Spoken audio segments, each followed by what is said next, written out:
What's going on, people? We are Tottenham TV, and we are back with another 11 series, the 11 series we're going to call it. And today we're going to be looking at unlikely cult heroes for Spurs. We've put together an 11 of unlikely cult heroes. And John, do you want to just explain what we mean by that? So cult heroes, you might think legends of the game, icons, Klinsmans, your Harry Kanes, you know, your Ledley Kings. But this is slightly different. This is unlikely cult heroes. So what this is players that we had a strong affinity with. We loved them, but not necessarily because of how well they played. Just we had a strange connection to them, and it could be for various different reasons, as we'll go through in the team. Yeah. All right, so let's get into it. We're going for a 4-5-1 formation. In goal, we're going to go for Paul Robinson. Yeah. So bit of a difficult one, this one. So we were thinking either Paul Robinson or Aurelio Gomez. We went with Paul Robinson just because I think that his affinity with the fans was something special. It really was. He was a brilliant keeper in his earliest stage of the Spurs career, but then in his later stage, after that mad mistake against Croatia, he kind of fell off, didn't he? His confidence wasn't there anymore.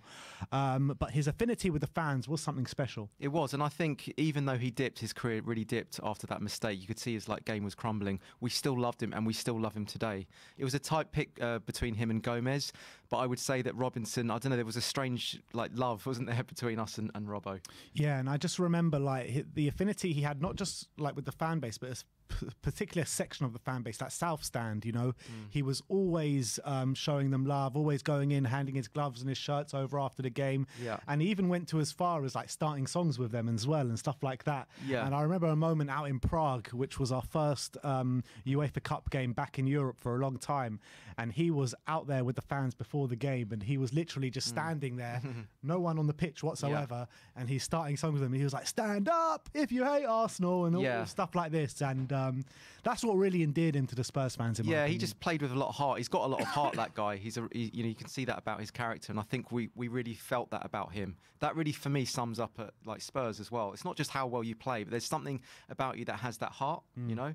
And Robbo definitely had that. And it's very easy for players on the pitch just to take no notice of the fans, right, and just concentrate on the game. But he never did that. He always took the fans into account. And I even remember it put us into trouble sometimes where he would be literally, because he would be clapping the fans, and then the ball would be coming, and he'd be running back and still clapping, and it was a bit of a madness from Robinson. But there was also a moment that stood out for me was Ledley King's testimonial. He played in that, and you know, it just felt like he had never left. He was in that goal, starting songs with the fans and all that kind of stuff. So we're not putting you in, Robbo, here to be disrespectful. You were a cult, hero. It's just, even if your performances were waning a little bit, you're still a cult hero, and that's why you're kind of an unlikely cult hero in this 11. Yeah. All right, let's move on and let's go to the right back. And for right back, we're putting in Paul Stalteri. The old Paul Stalteri. I'm sure all of you remember him for that goal in the last minute against West Ham in that 4-3 game. I was there that day, and it popped off. Was that one of the best games you've ever been to, would you say? Definitely up there, definitely up there. The carnage in that away end when that goal went in was just something else. It just really was. Yeah, what a game that was, backwards and forwards, wasn't it? Yeah, it really was. But what's your take on Paul Stalteri? Well, this is one of the few players that we've got in the team here which is just in it for one game. I think maybe we've got it for one other player. So that's kind of, I mean, we say to West Ham fans that it's their cup final, but we're putting Stalteri in, but it was such a game that as well. 4-3, wasn't it? And he pops up with that last minute goal. Completely unlikely goal scorer as well, unlikely cult hero in that game. But yeah, I guess we didn't really have many others to pick, did we? As well. So Stalteri gets the nod here. Also with Stalteri, I remember going to away games. One up in down in Portsmouth stands out in my memory. I don't know if you remember the game, but we won 1-0. Berbatov scored the goal. And for literally 90 minutes that game, we were singing about Paul Stalteri. For literally 90 minutes, non-stop, Paul Stalteri, non-stop. Well, because of the West Ham game? I don't know what it was. It was just he had that connection with the fans as well. That's what it's all about. And literally all game, oh, Paul Stalteri, you know? It's almost as if fans sometimes do it just as a parody as well. They think, we've just got this strange connection, so we're just going to sing it anyway, make a kind of a show of this player. But, he wasn't the greatest player by any stretch of the imagination, but he definitely showed heart, that's for sure. Yeah, definitely. Absolutely. Like Robbo, Let's move on to the first centre-back, and we're going to go for Ginger Pele, Gary Dougherty. You knew it couldn't be a cult heroes list if Gary Dougherty doesn't make it in.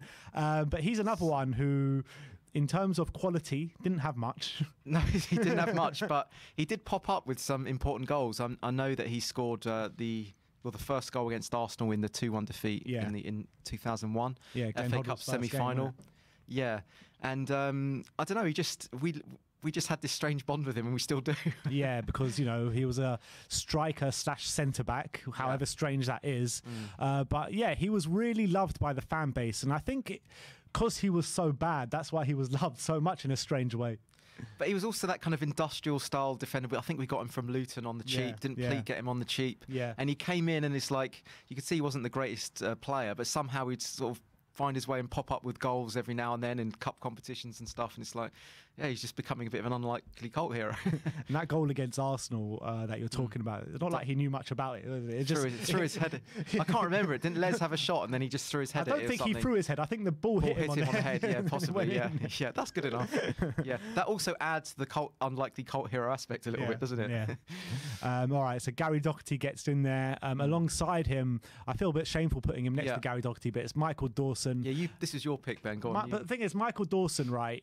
He was so loved by the fan base, and rightly so. He always played with a smile on his face. He always gave 1,000,000% to the cause.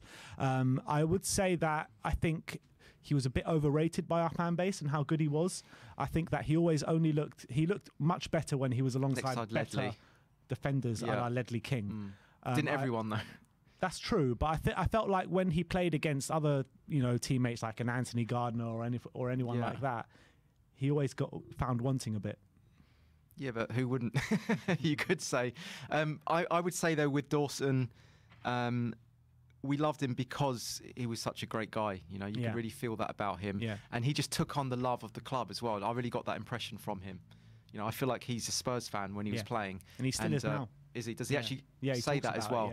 Yeah, and so I definitely felt that from Dawson. So this isn't being disrespectful to Dawes at all. It's just, despite the performances, we would still love you anyway because of who you are as a person. Yeah. Feel that. hits you in the feels, man. Hits you in the feels. But no, I think Dawson, as much as I said he was a bit overrated, it doesn't take away from the fact that he was a great player for us. I don't know if he was overrated, actually. I don't think I've ever seen a defender win so many balls in the air. He was great in the air, wasn't he? He was also kind of that industrial style defender. He really mucked in, threw himself in, didn't he? Head first, limb first, everything first. Body on the line. Body on the line, if he got his teeth knocked out, he'd still keep on playing, I reckon. He's one of those players. And it's weird, though, because when you look at Michael Dawson, you don't like first away think, oh, this guy's a real tough worker, tough, rigid defender. You know what I mean? He looks like a really nice guy. But on the pitch, he sort of takes on that was an animal. Terry Butcher style. Yeah, exactly. Leadership. And he was a leader for us. He was captain, wasn't he? And he came with Andy Reid, didn't he, from Nottingham Forest? And everyone thought Andy Reid was going to be the one that made it. And actually, he stayed on and he really earned his place. Yeah. So I actually think that he really excelled from when he started with us. Completely agree. Yeah, but anyway, Dawson, you're in. All right, Dawson gets in. Left back, we're going to go to Don't You Wish Your Left Back Was BAE, Benoit Asu Ekoto. And, it might be a bit of a not great putting him, because I thought he was a top left back for us. At home, I thought he was superb at home. And I honestly think, this is my unpopular opinion, I think he's got one of the best first touches I've seen from any Spurs player. The ball used to come down with snow on it and just flick out a toe, and it was just, instant control on it. Not the first touch that Berbatov used to have, but just a bit under.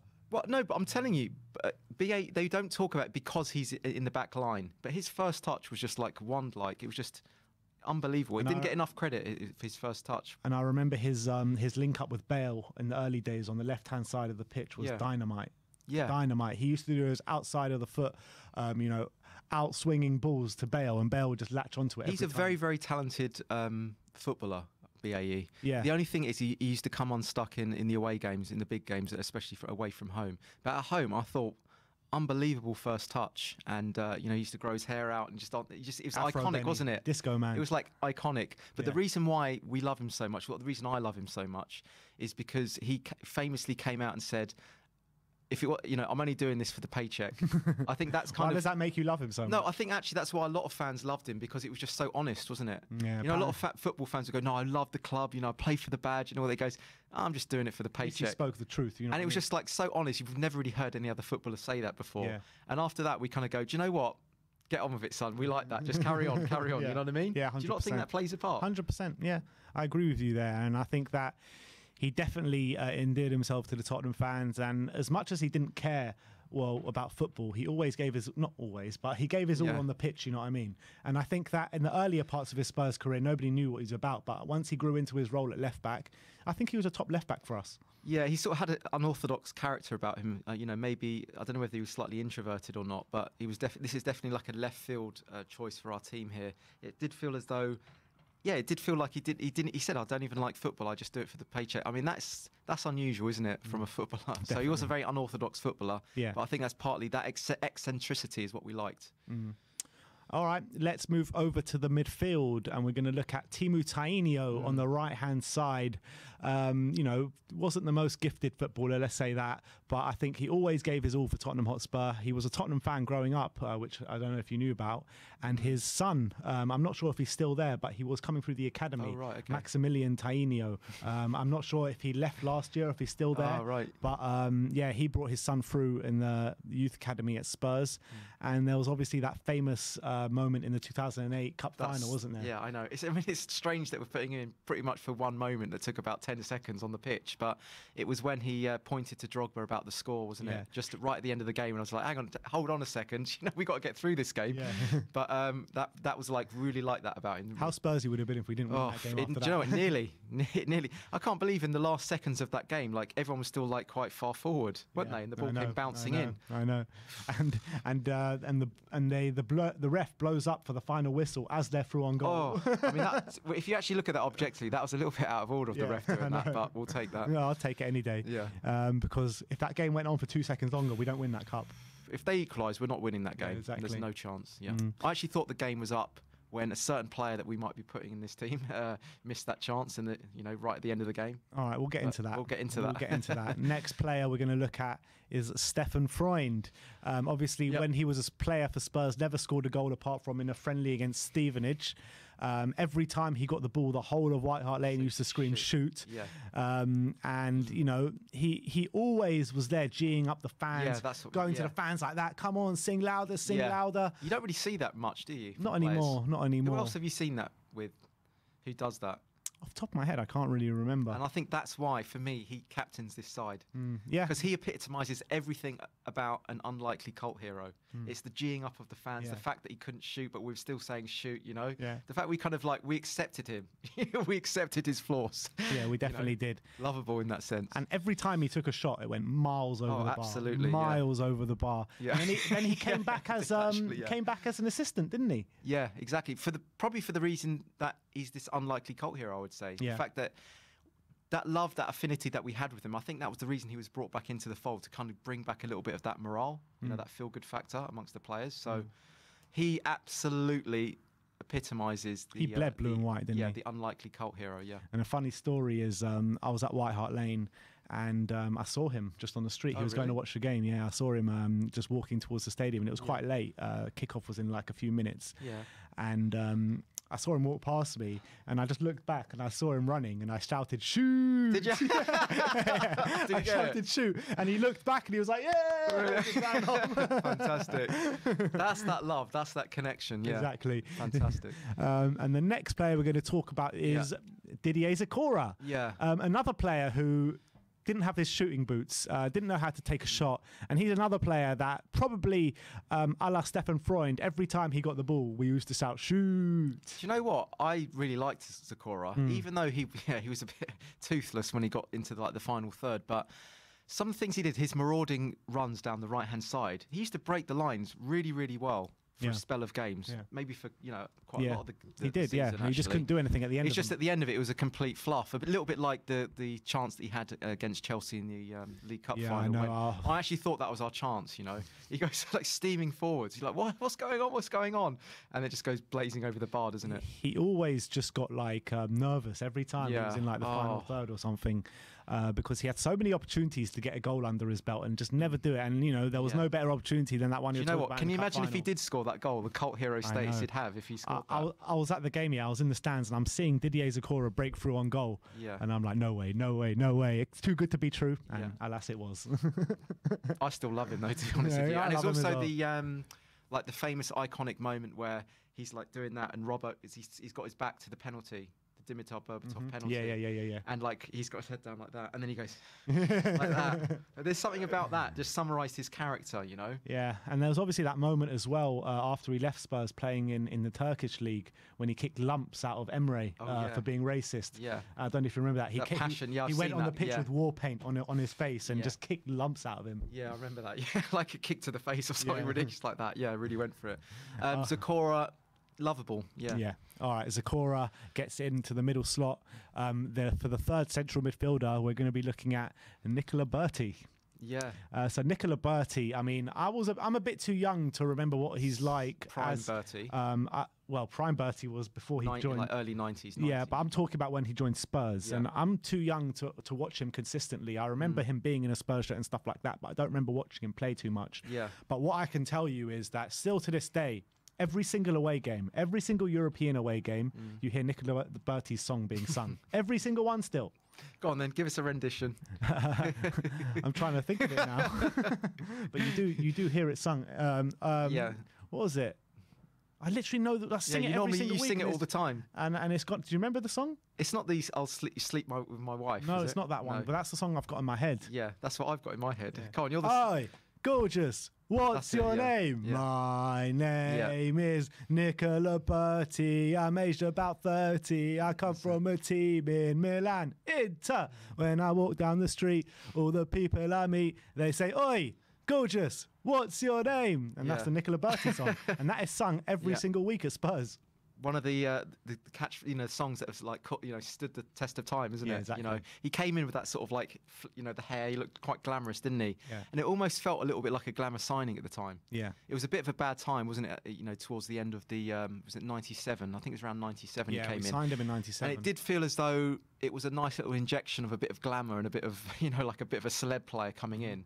So he had that kind of aura about him, and he's sort of it's an unorthodox cult hero we've got, isn't it? But what was he like actually in the team, footballing wise, for Spurs? Yeah, he kind of brought some silky touches in there. Obviously, he was well past his prime. His prime was sort of around 1990, 91. He actually played in the World Cup in 91. And he was quite a well-touted player at that time. When he came to us, it was sort of, he wasn't quite the same player anymore, but he still had that same. There was a little bit of an aura around him. When he joined us, there was this feeling like, wow, we can attract a player like that.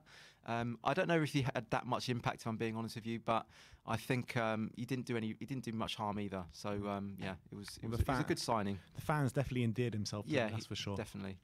And to make up the midfield five on the left-hand side, we're going to go for Steed Malbronk. Go on, this was one that you wanted to have in, so Steed Malbronk, I mean, let's say, I don't think he was like the best player of all time, but I think that, that's clearly, but I think that the sheer effort and desire he showed on the football pitch, he never stopped running the whole game. And for that reason only, he was actually one of the better players in the team because of it. I mean, he did score quite a few goals. I remember one goal that he scored in the 5-1 against Arsenal in the semi-final of the Carling Cup. But around that period, I think that he was a very good player for us. And I always felt when we sold him, we did sell him a bit too early. I think another reason we love him so much is because we weren't expecting too much when we bought him either. That's my impression when we bought him. And so he actually did a lot better than we hoped he would do. And we had like the Steed as well. There's kind of those two things went together, and you could see the effort he was putting in. So I think all those things combined, he kind of felt he endeared himself to us. Yeah. And I think because of his sheer work rate, that's what really endeared him to us. It wasn't like, his ability on the ball or anything like that. It was his sheer work rate, literally never stopping to run. But he was quite useful for us, though. He was very useful for us. Very useful. Yeah. He wasn't a bad player. It wasn't like he was a bad player or anything, though. But he just wasn't a well-beat, you know what I mean? No, but it sort of worked anyway, didn't it? Yeah, it did work. It just kind of helped with the whole formula of the team, I remember at the time. Again, a kind of a likable character. You couldn't say that you couldn't really like the guy as well, like on a personality basis. You couldn't not like the guy. You couldn't not like him as well. There's something kind of like likable about him anyway. Yeah, definitely. All right, so that is the midfield, and let's go to our sole striker, and that is Ronnie Rosenthal. Oh, yes. You want to take this one away? I mean, Rocket Ronnie, it's an unlikely cult hero because, let's be honest, it wasn't the greatest. He was actually famous for a miss against when he played for Liverpool against Aston Villa, when he missed an open goal, hit the bar from about 10 yards out or something like that, and that kind of like lives in the memory a little bit of Ronnie Rosenthal. He was quite an aggressive style, strong striker, but he'll always be sort of tainted with those misses, especially that open goal miss. I mean, when I think of Ronnie, all I think about is that Southampton game. But then I was going to come on to that. Sorry. Yeah, so there's that with Ronnie, which kind of also adds a little kind of unlikely cult hero status. But then he has this one-off game against Southampton in 1994. Was it FA Cup? FA Cup. I don't know if it was a replay or not. No, I think can't remember if it's a replay or not. But we won. Bruce Grobbelaar in goal, and we won the game 6-2. I think we might have even been 2-0 down actually in that game as well. And absolute shipload of goals. And Ronnie Rosenthal gets the hat trick. And I'm not joking. Every single one of those goals was a goal of the month contender. Honestly, they were absolute roasters, mate. Absolute roasters. And it was like the commentator says, "It's Rosenthal again!" Couldn't believe it. And so, in a way, he kind of cemented his legacy just from that one game. Also, because he wasn't the greatest of strikers as well.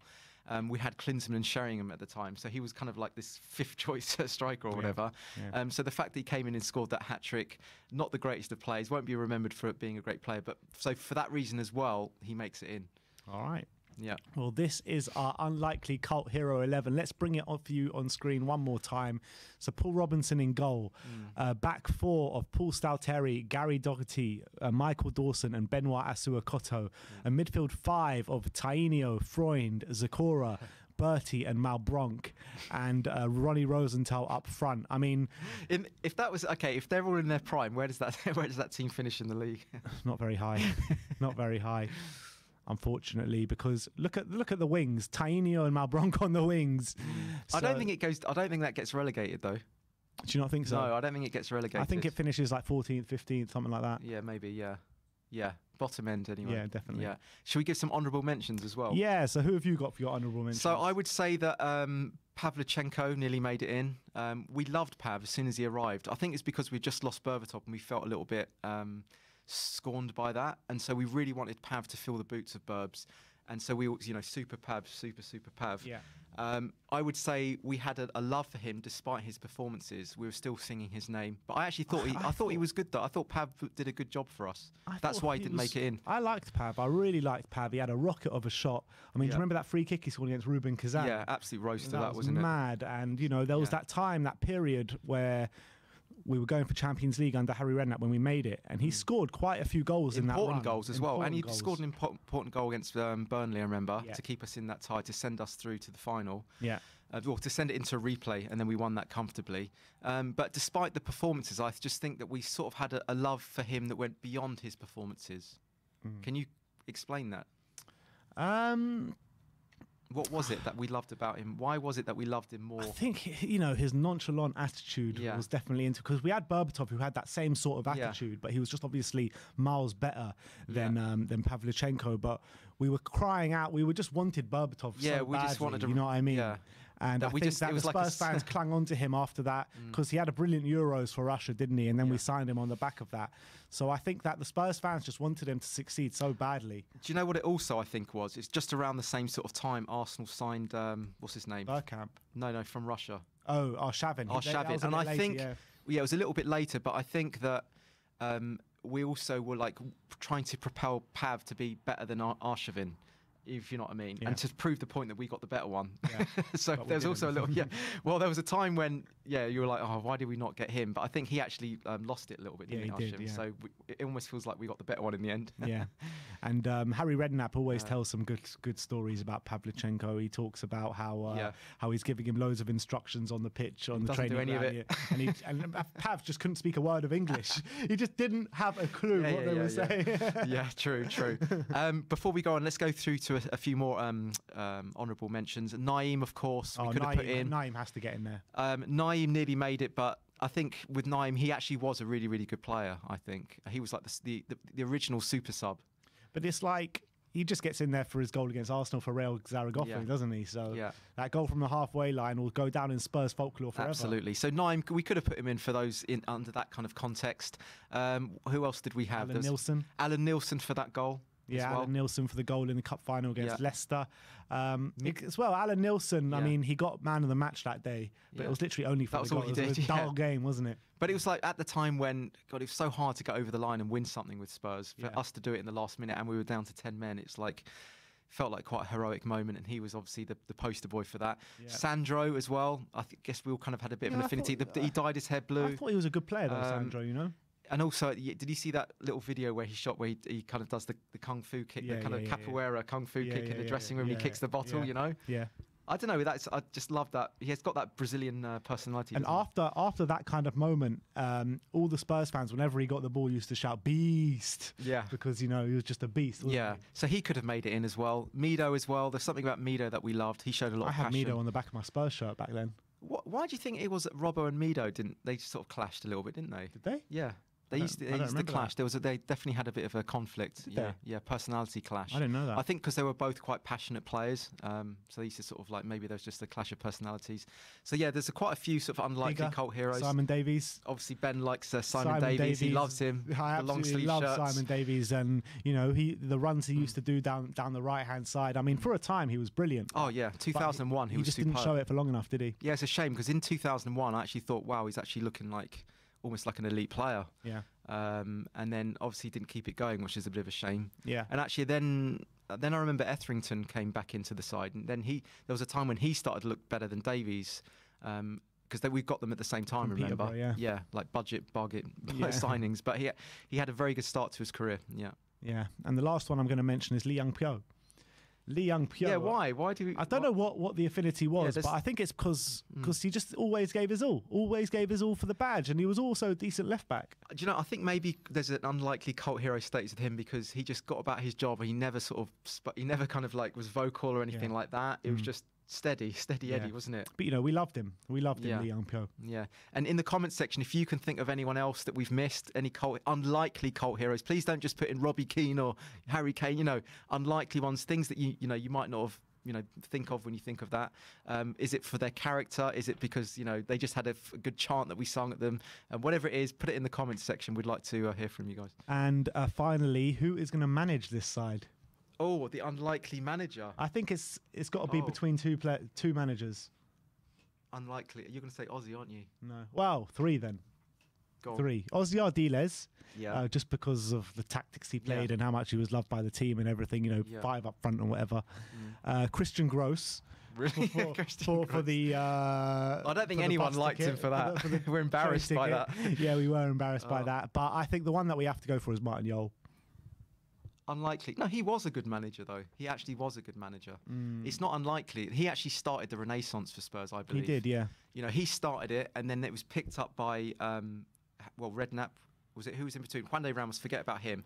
It kind of like he was the start of it. He was the catalyst, but I still don't think that he was the best manager. You know what I mean? With managers that we've had over the line now, with like Pochettino, he's nowhere near the caliber of those kind of managers. Yeah, but you got to look at it in terms of the context of the time, and it's the manager that we needed to sort of like galvanise all the players together. The reason I'm putting in him as manager as this is because of a lot of the reasoning why we've picked a lot of these players is because of the affinity that they've had with the fan base. And I don't remember a manager that's had an affinity with the fan base like Martin Jol has. Okay, so you're right on that one. I would say him and Poch are the ones that we see as our uncle. Yeah.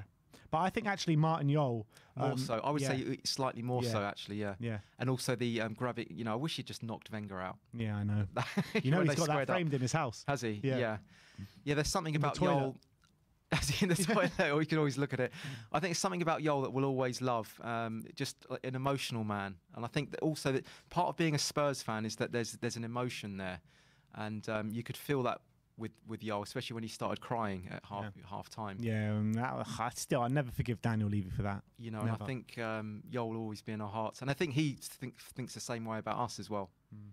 Yeah, he definitely does. I'm happy with Jol. All right.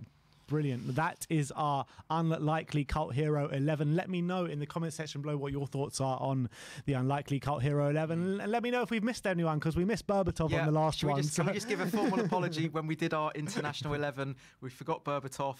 We would have played him up front, right? And we'd put Bale on the right. So apologies for that. We won't let that happen again. Ben, I actually told Ben to stop Googling, but maybe we should have Googled before just to set it up. It's my fault. All right. Well, thank you everyone for joining us today. Like, subscribe and comment. And as always, come on you Spurs.